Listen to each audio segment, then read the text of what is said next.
우리 하나님 말씀은 시편 1편 1절에서 3절까지 보도록 하겠습니다. 시편 1편 1절에서 3절입니다. 우리 찾으신 줄 알고 우리 다 잘 알고 계시는 본문이시니까요. 우리 한 목소리 함께 읽도록 하겠습니다. 시작.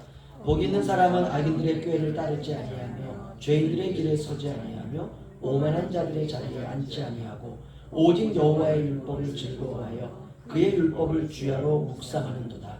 그는 시냇가에 심은 나무가 철을 따라 열매를 맺으며 그 잎사귀가 마르지 아니함 같으니 그가 하는 모든 일이 다 형통하리로다. 아멘. 우리 서로 이렇게 인사하시죠. 반갑습니다. 반갑습니다. 오늘 그 성장 시리즈 13번째 하나님의 말씀에 뿌리를 내리라 라는 제목으로 함께 은혜를 나누기를 원합니다.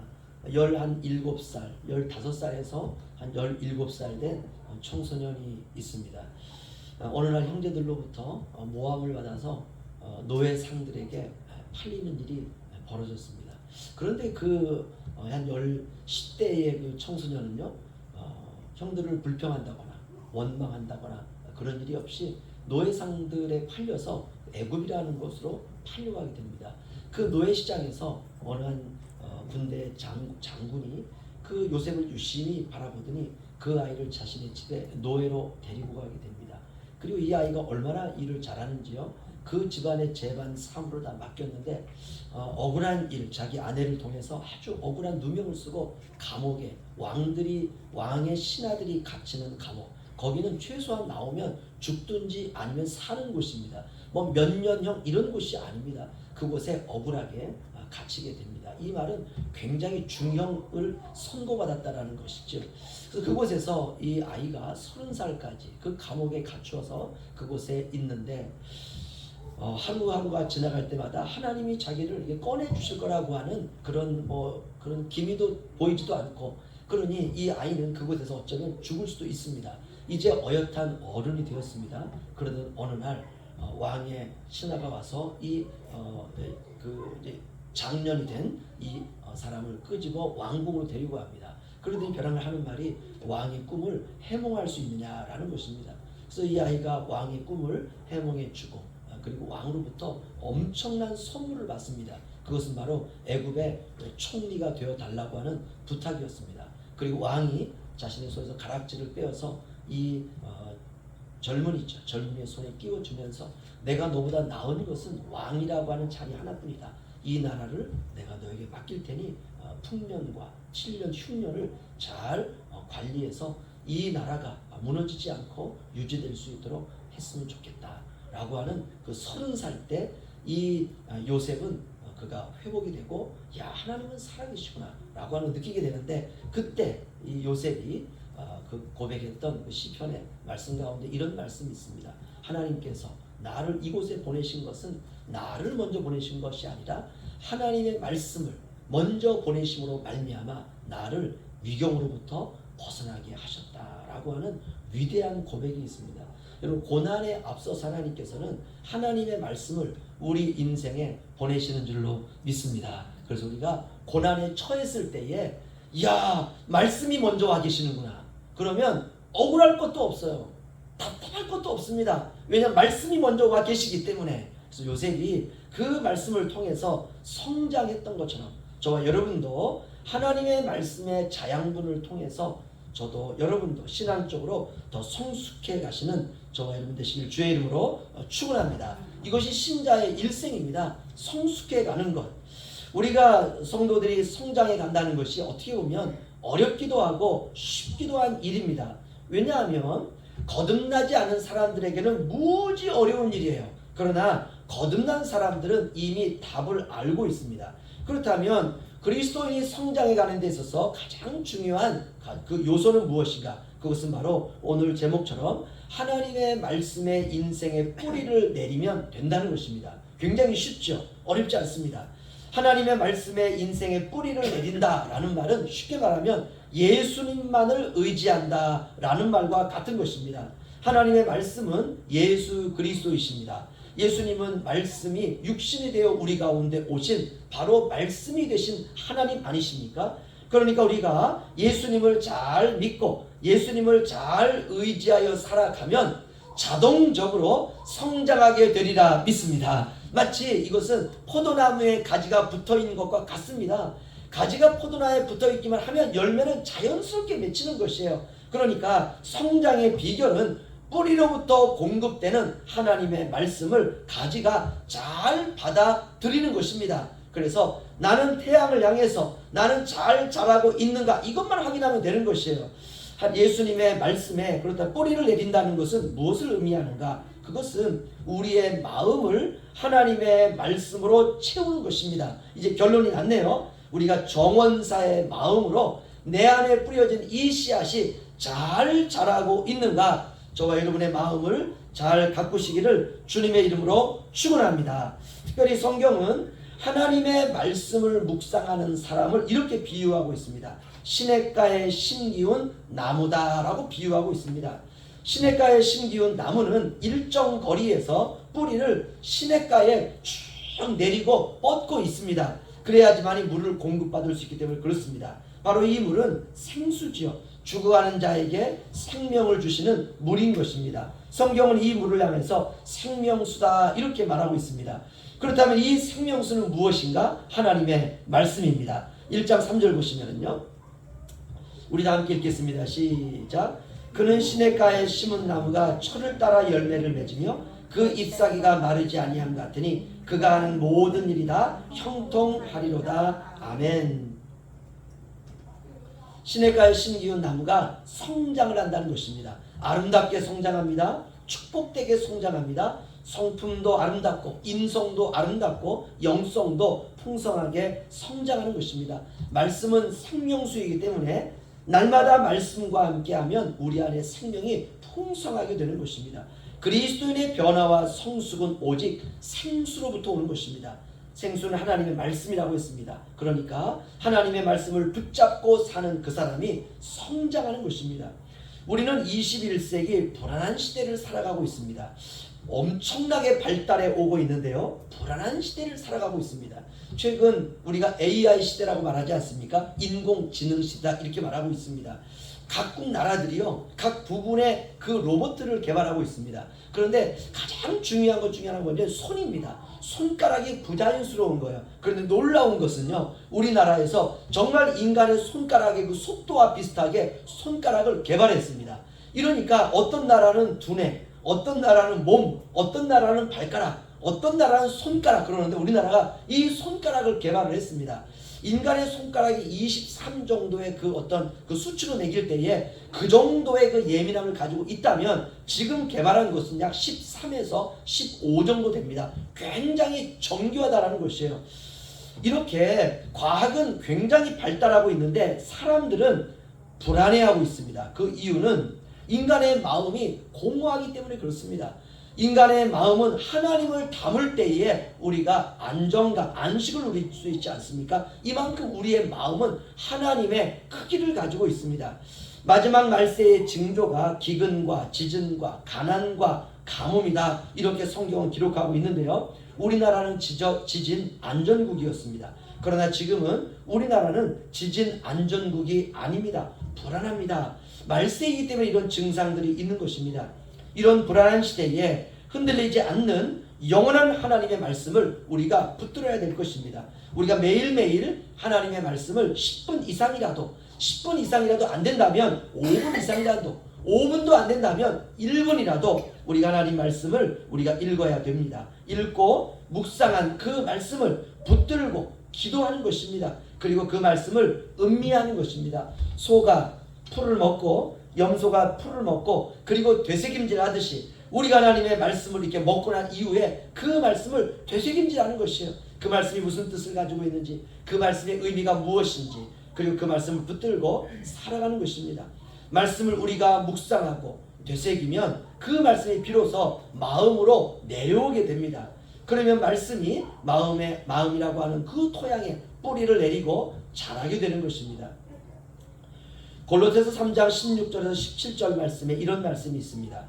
그리스도의 말씀이 너희 속에 풍성히 거하여 모든 지혜로 피차 가르치며 권면하고 시와 찬송과 신령한 노래를 부르며 감사하는 마음으로 하나님을 찬양하고 또 무엇을 하든지 말에나 일에나 다 주 예수의 이름으로 하고 그를 힘입어 하나님 아버지께 감사하라. 아멘. 그리스도의 말씀이 우리 자신 안에 풍성히 거하게 하라 라고 바울이 권면하고 있습니다.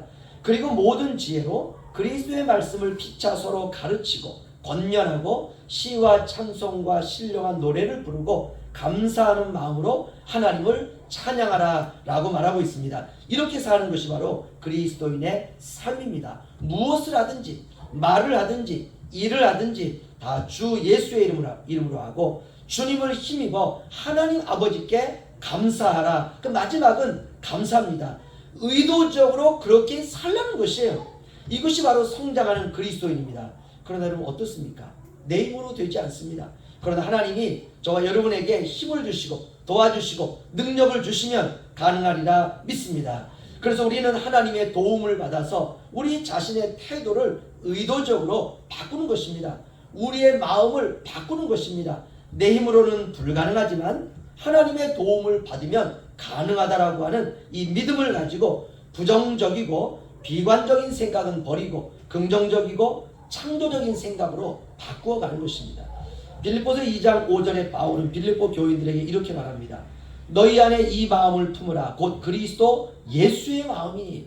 저와 여러분이 가져야 되는 마음은 바로 그리스도 예수의 마음입니다. 그러면 예수의 마음은 어떤 마음일까? 하나님의 말씀이 예수님의 마음이에요.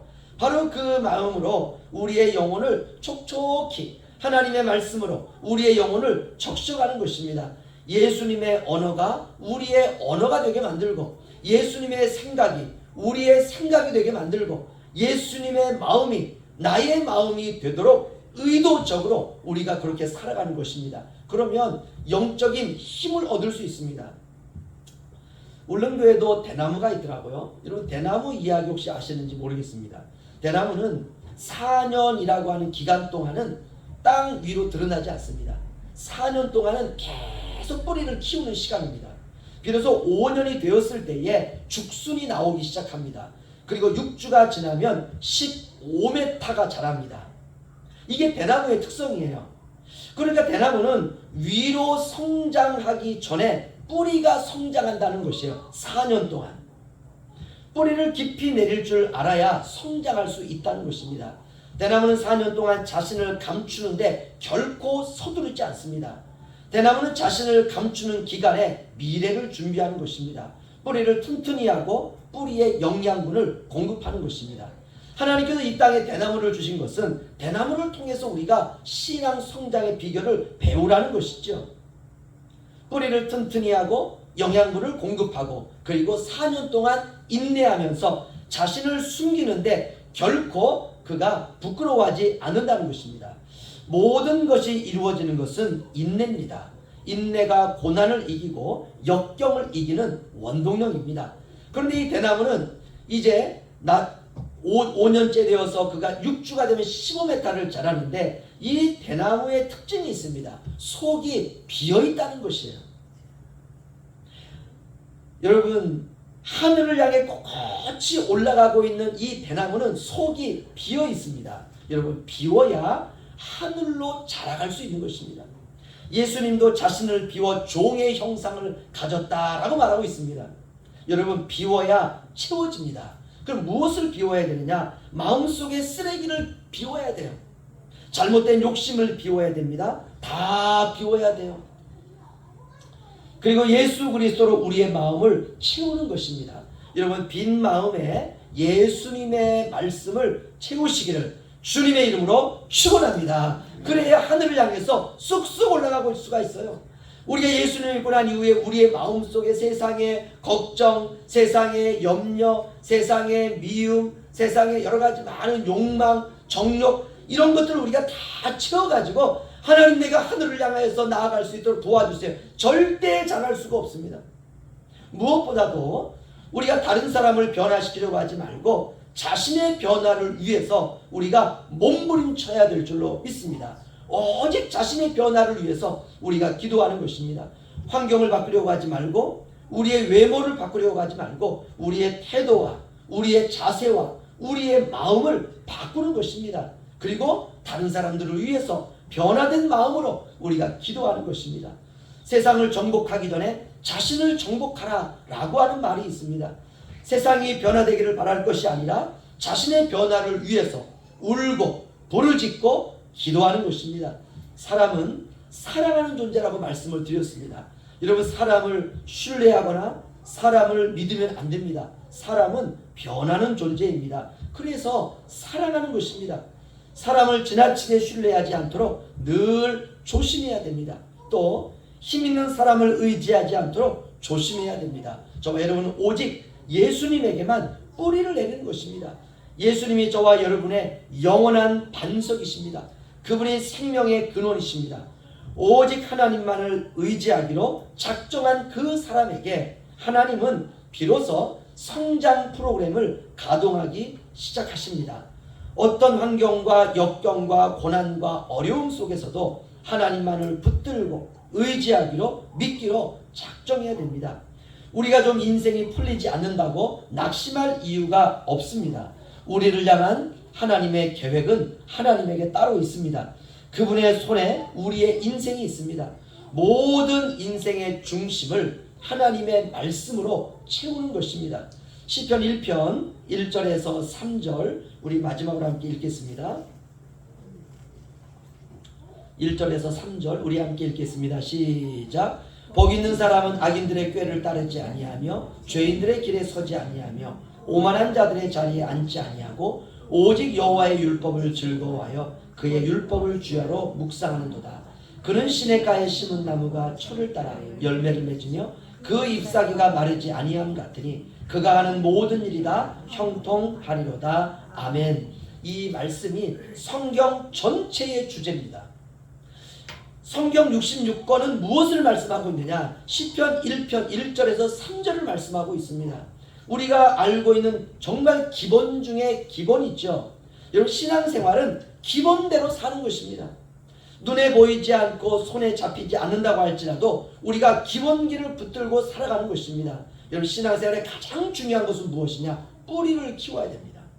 그래야 시간이 되면 하늘로 쑥쑥 올라갈 수가 있습니다. 오늘부터 하나님의 말씀을 붙들고 살기로 우리가 작정합시다. 여러분, 지금 말세 중에 말세입니다. 세상의 끝이 우리에게 다가오고 있습니다. 이런 시대에 하나님의 말씀대로 살아가는 신자가 진짜입니다. 환경 바라보지 마시고 주변도 바라보지 마시고 주님 바라보시면서 내 자신 안에 있는 세상의 것들은 비우시고 하나님의 말씀을 채우시고, 그런 하나님의 말씀을 채워진 마음으로 하늘을 향해서 쑥쑥 자라가시는 저와 여러분이 되시기를 주님의 이름으로 축원합니다. 기도하겠습니다.